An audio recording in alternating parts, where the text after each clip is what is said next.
Bro, siapa yang bilang bikin game anime itu gampang? Aku baru buka Unity aja udah error 13 kali, jir. Coba lihat ini dah. Unity, null reference expression. Aku, null brand detection.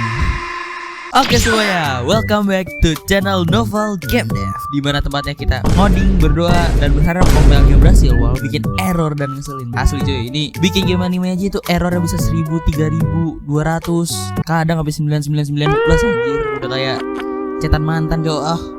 Karena game anime yang kita mau buat itu adalah game 3D, udah pasti kita membutuhkan 3D model cuy. Jadi di sini gue bakal menggunakan satu software yang sangat keren dan sangat bagus sekali untuk 3D modeler seperti gue. Karena kalau gue buat manual kayak biasa, ini nggak kayak game anime cuy. Ini game Ultraman pixel-pixel cuy. Jadi di sini gue menggunakan aplikasi yang bernama Vroid Studio cuy. Jadi aplikasi Vroid Studio ini itu sangat mudah untuk digunakan teman-teman. Jadi tinggal digeser sana, geser sini dan jadi 3D model. Riggingnya pun otomatis cuy. Jadi di sini tinggal di customize aja semau kalian. Jadi ntar dia akan langsung diekspor menjadi .vrm. Nah kalau misalnya kita menggunakan Blender atau macam kayak 3D modeler lainnya, itu pasti akan diekspor menjadi .obj atau .fbx. Tetapi kalau Vroid Studio ini dia akan diekspor menjadi .vrm. Maka itu kita membutuhkan ekstensi khusus untuk mengimport .vrm ini ke Unity cuy. Jadi anggapannya kayak si Unity ini tuh belum bisa gitu VRM gitu, kayak VRM jauh dulu gitu, OBJ datanglah. Oke, sekarang waktunya kita impor model ke Unity. Dan ini biasanya bagian paling menyeramkan, dimana biasanya 3D model itu riggingnya nggak bisa ke import juga ke Unity. Jadi biasanya harus di rigging satu-satu. Tapi karena kita menggunakan package manager dari Unity, seharusnya VRM-nya bisa terbaca dengan lancar teman-teman. Oke, tuh kita di sini berhasil menambahkan 3D model ke Unity. Dan sekarang kita akan menambahkan script jalan atau script movement kepada 3D model ini cuy. Dan kita akan menamai karakter 3D model ini sebagai Waguri cuy. Anjay, Waguri cuy, my istri. Oke, jadi kita akan menambahkan script jalan kepada Waguri ini. Nah, gimana sih logika yang ada di script jalan itu? Jadi script jalan itu tuh bisa menggunakan yang namanya vertikal dan horizontal. Nah, vertikal sama horizontal ini itu menggunakan koordinat X dan Y untuk jalan. Dan di sini akan menambahkan dan dikali speed, dikali velocity dan lain-lainnya. Dan di sini gue bakal menggunakan komponen karakter controller untuk movementnya. Oke, sekarang kita masuk ke bagian paling santai cuy. Sekarang kita akan masuk ke bagian animasi. Oke, kita buka animator controller dan what? Kenapa banyak banget jir? Ini not animator apa jaring laba-laba yang udah mendiang lama di sini jir? Apa ada penunggu laba-labanya di sini cuy? Oke, biarkan gue menangani ini semua.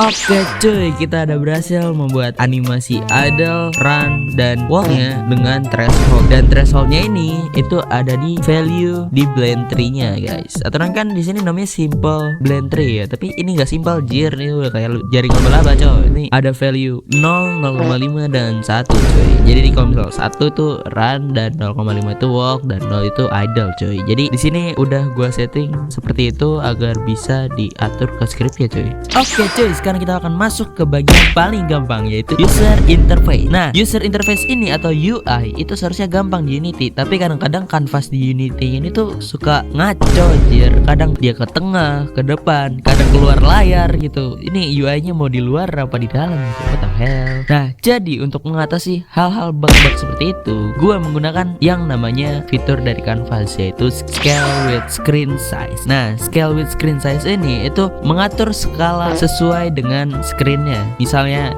monitor kalian 24 inch atau 19 inch, atau di handphone itu biasanya beda-beda. Layarnya ada yang 7 inch, ada yang 5 inch dan sebagainya. Itu kan berbeda-beda. Nah, di Unity ini itu nggak bisa secara langsung untuk otomatisin UI-nya ini ke sesuai screen kalian, karena ini bukan website. Nah, kalau website itu pasti akan berubah setiap device. Tetapi kalau di game ini nggak bisa, karena dia harus di-skalain. Intinya semua yang ada di kanvas ini harus disesuaikan dengan screennya cuy. Sekarang kita akan masuk ke bagian paling susah, paling bikin stres programmer, yaitu adalah networking. Pada awalnya aku kira ini gampang, tinggal tambahin komponen, pilih transport, dan kelar. Tetapi kenyataannya Jadi pada networking ini, gue akan menggunakan yang namanya Mirror. Nah, tools Mirror ini itu sama seperti Photon atau hosting lainnya. Tetapi bedanya network Mirror ini itu menggunakan PC atau menggunakan player lain sebagai hostnya. Nah, sebenarnya ini bisa menggunakan yang namanya cloud server. Tetapi karena untuk memangkas biaya, jadi gue akan menggunakan player lain sebagai host untuk server game ini, cuy. Dan karena Mirror itu mendukungnya namanya player to host, jadi player bisa gampang dimudah menjadi host dan player lainnya akan diubah menjadi klien, sehingga jika player yang sebagai hostnya ini logout atau keluar dari game, maka si klien juga akan keluar dari game. Nah, kalau sistem menggunakan sistem cloud hosting atau menggunakan cloud server, semua player yang bermain di game ini atau di game anime ini itu akan diubah menjadi klien, dan si cloud servernya ini akan menjadi server yang akan berjalan 24 jam kecuali servernya dimatiin. Oke cuy, sekarang kita berada di tahap yang paling seru cuy, yaitu adalah testing game. Testing game ini tuh kenapa dibilang seru gitu? Karena ya jelas kita bisa ngeliat hasil semua kerja keras kita cuy. Dimana dari ngebuat animasi, masukin 3D model, masukin environment, memasukkan UI dan lain-lainnya cuy. Nah, kita bisa lihat di sini ya, kita akan mulai dan kita akan play gamenya dan kita akan bismillah, semoga tidak ada error teman-teman. Oke, kita lihat dan oke cuy, ini berjalan dengan lancar cuy. Di sini juga UI-nya bagus, networknya juga bisa jalan. Di sini juga bisa milih antara host atau klien, karena tadi yang seperti gue bilang di Mirror tadi, bahwa si player ini bisa menjadi host atau atau jadi klien. Nah, di sini movementnya juga bagus, animasinya juga oke, errornya dikit lah ya, atau bisa dibilang nggak ada error ya gitu. Karena kalau misalnya Unity ada satu error, itu dia nggak bakal bisa mengcompile atau nggak bisa nge-run gamenya. Oke, ini udah bagus banget tuh, udah bagus banget asli, ini udah keren. Jadi tinggal mikir aja deh namanya apa. Jadi sementara namanya adalah Dolorseed Ahmed ini cuy. Ya, masih nama gamenya itu masih Dolorseed Ahmed. Kalian bisa tulis di komen di bawah ini mau nama game itu seperti apa yang cocok gitu kira-kira. Oke, mungkin segitu aja dulu untuk konten kali ini.